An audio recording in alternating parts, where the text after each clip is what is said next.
Hi friends, my name is CMJ. Welcome back to my channel.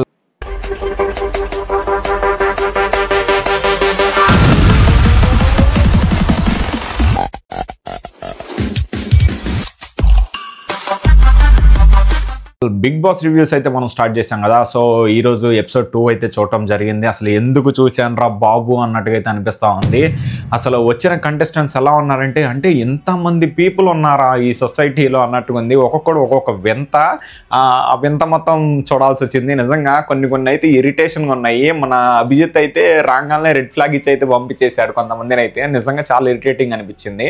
Firstly అయితే ఇంతమందిని తీసుకెళ్ళి big బాస్లో పెడితే కన్నా నిజంగా బిగ్ బాస్ అనేది ఎవరు చూడు. అయ్యా బిగ్ బాస్ కొన్ని లక్షల మంది అయితే అప్లై చేశారన్నారు. మీరు సెలెక్ట్ చేసిన ఆనిముత్యాలు నిజంగా అసలు చాలా దారుణంగా అయితే ఉన్నాయి. ఇంకానయం వీళ్ళకి పెట్టి కొంతమందిని అయితే తీసేయడం అయితే మంచి పని చేశారు. నాకైతే చాలా మంచిది అనిపించింది. వీళ్ళందరూ కానీ బిగ్ బాస్లోకి వెళ్ళినట్టయితే అది బిగ్ బాస్ అయిద్దో ఇంకా ఏ బాస్ అయిద్దో ఎవరికి తెలియదు అనమాట. సో ఈ రోజు వచ్చిన లిస్ట్ అయితే చూద్దాము. ఈరోజు బిగ్ బాస్కి వచ్చిన ఫస్ట్ కంటెస్టెంట్ వచ్చి పవన్ అనమాట. తను వచ్చేసరికి తనుకు అంట. తనైతే చూడటానికి బాగున్నారు. నాకైతే రెండో అభిజిత్ని చూసినట్టయితే అనిపిస్తుంది. చాలా కామ్గా ఉన్నాడు. అతనైతే సెలెక్ట్ అయ్యారు. అందరైతే గ్రీన్ ఫ్లాగ్ అయితే ఇచ్చారు. అండ్ తర్వాత వచ్చింది శ్రీజ. కొంచెం బాగా అసలు ఎలా అంటే కొంచెం అతి ఎక్కువ మాట్లాడుతూ ఉంది. చాలా ఇరిటేటింగ్ అనిపించింది. నిజంగా ఇరిటేటింగ్ అనిపించింది. చూసిన కొద్దిసేపటికి ఇప్పుడు నేను రివ్యూ ఏం పెట్టాలరా, ఏం చూడాలరా, ఏంట్రా అన్నట్టుగా అయితే అనిపించింది. నాకే ఇరిటేషన్ వచ్చింది. అసలు మామూలుగా లేదు. సో తనైతే 50-50 ఛాన్సెస్ చేశారు. మన నవదీప్ గారు ఇంకొంచెం కదిలియాలిగా. మిగతా వాళ్ళకి ఇరిటేషన్ తెప్పిస్తే మన నవదీప్ గారికి ఆనందం కదా. సో అందుకని చెప్పేసి అయితే పెట్టారు. అంతేకాదు తేజ సజ్జా గారు అయితే వచ్చారు తన మూవీ ప్రమోషన్కి. సో అదొకటైతే జరిగింది. అండ్ నెక్స్ట్ వచ్చేసరికి ఊర్మిళ హైదరాబాద్. తను మోడల్ అంట. తనను కూడా హోల్డ్ అయితే పెట్టారు.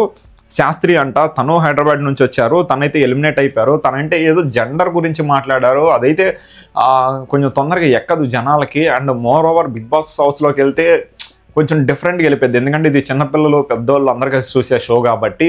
సో కొంచెం డిఫరెంట్గా వెళ్ళింది. పైగా ఆయన అనుకునేది కూడా ఈ జెండర్ డిస్క్రిమినేషన్ దాని గురించి సంథింగ్ ఏదో బయటికి చెప్పాలన్న కాన్సెప్ట్లోనే బిగ్ బాస్కి వెళ్తున్నా అని చెప్పేసి అయితే అన్నారు. అదైతే నాకు అంత వర్త్ అనిపించలేదు.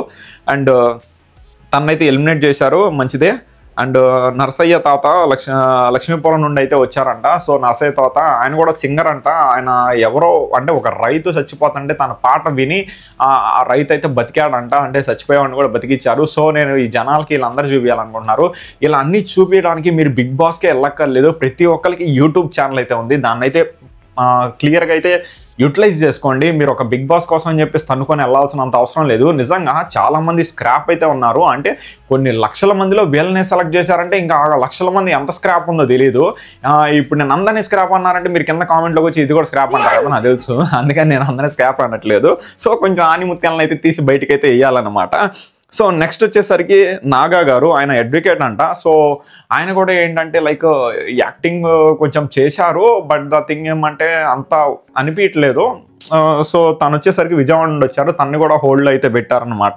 నెక్స్ట్ వచ్చేసరికి శ్రియ. తను నెల్లూరు నుండి వచ్చింది. తన ఏజ్ వచ్చేసరికి చాలా చిన్నది, 19 ఏళ్ళే. నాకేమనిపిస్తుంది అంటే తనైతే సెలెక్ట్ చేశారు. బట్ వన్స్ బిగ్ బాస్ షోలోకి వెళ్ళిన తర్వాత 19 ఏళ్ళు. నిజంగా చెప్తున్నాను, రియాలిటీలో చూసుకుంటే 23 ఏజ్ వాళ్ళకి కూడా ఎలా మాట్లాడాలి, బయట వాళ్ళతో ఎలా ఉండాలి ఏంటి అని చెప్పేసి తెలియదు. తినకి 19 ఇయర్స్. తిను ఏదన్నా లైక్ ఎలా పడితే అలా మాట్లాడేసి అదైతే ఇప్పుడు టీవీలో అయితే టెలికాస్ట్ అవుతుంది. మేబీ అది కొంచెం డిస్టర్బెన్స్ అవ్వచ్చు అని నెగిటివ్ వేలో అయితే. ఇది పాజిటివ్ వేలో అయితే 19 ఏళ్ళకే తినైతే ఇంత దూరం వచ్చింది బిగ్ బాస్కి వచ్చి ఇట్లా అయితే లైక్ పార్టిసిపేట్ అయితే చేసింది అని చెప్పేసి ఒక పాజిటివ్ థింగ్ కూడా ఉంది. సో అందరు జడ్జెస్ వచ్చేసరికి పాజిటివ్గానే ఇచ్చారు. తనైతే నెక్స్ట్ లెవెల్కి అయితే పంపించారు. టాప్ 15కి అయితే పంపించారు. నెక్స్ట్ వచ్చేసరికి రవి శ్రీకాకుళం. ఇతను కూడా ఎలిమినేట్ అయితే అయిపోయారు. నెక్స్ట్ వచ్చేసరికి శ్రీతేజ రాజమండ్రి. తినైతే సింగర్ అనమాట. సాంగ్స్ అయితే బాగా పాడారు. సో సాంగ్ ఒకటే కాదు, మనం మిగతాయి కూడా అన్నీ చూస్తారు కదా. సో తను కూడా అయితే 50-50లో పెట్టేశారు. నెక్స్ట్ వచ్చేసరికి మనీషా గారు. తను కూడా హైదరాబాద్ నుంచి వచ్చింది, తను కూడా 50-50లో ఉంది. అండ్ లాస్ట్ వచ్చేసరికి కల్కి అనమాట, కల్కి అండ్ అమ్మాయి. సో తను నెల్లూరు నుండి వచ్చింది, తను కూడా 50-50. తన బ్యాక్గ్రౌండ్ స్టోరీ ఉంటే కన్నా కొంచెం ఎక్కడో ఇప్పుడు కూడా ఆ కల్చర్ అనేది ఉందా అంటే అబ్బాయిలే పుట్టాలి అమ్మాయిలు వద్దు నాకు వద్దు అన్న కల్చర్ కూడా ఇప్పుడు కూడా ఉందా అని చెప్పేసి నాకైతే అనిపించింది. అంటే ఎప్పుడో ఉండేది బట్ ఇప్పుడు కూడా ఉందా అని చెప్పేసి అయితే అనిపించింది. తనని అందరూ యాక్సెప్ట్ చేశారు. బట్ ద థింగ్ ఏమంటే ఇంకొంచెం స్ట్రాంగ్గా ఉండాలని చెప్పేసి తనకి ఒక రెడ్ ఫ్లాగ్ అయితే ఇచ్చారు, 2 గ్రీన్ ఫ్లాగ్ అయితే ఇచ్చారు. తను నెక్స్ట్ 50-50కి అయితే వెళ్ళిందనమాట. నెక్స్ట్ రౌండ్లో అయితే తను పర్ఫార్మెన్స్ చేయాల్సి వస్తుంది. సో ఇదనమాట, నాకైతే కొంచెం అంత నచ్చలేదు, అంత అనిపించలేదు ఈరోజు జరిగిన ఎపిసోడ్ అయితే. మేబీ నెక్స్ట్ ఎపిసోడ్లో అయితే మనకు తెలిసిన వాళ్ళు యూట్యూబ్లో ఉండి వచ్చిన వాళ్ళు అయితే కొంతమంది అయితే ఉన్నారు. చూద్దాం వాళ్ళని సెలెక్ట్ చేస్తారా లేకపోతే ఏంటి అని చెప్పేసి. మీకు ఈ వీడియో నచ్చినట్లయితే ప్లీజ్ డూ సబ్స్క్రైబ్ చేసి ఎంజే వ్లాగ్స్. Thank you. జై హింద్.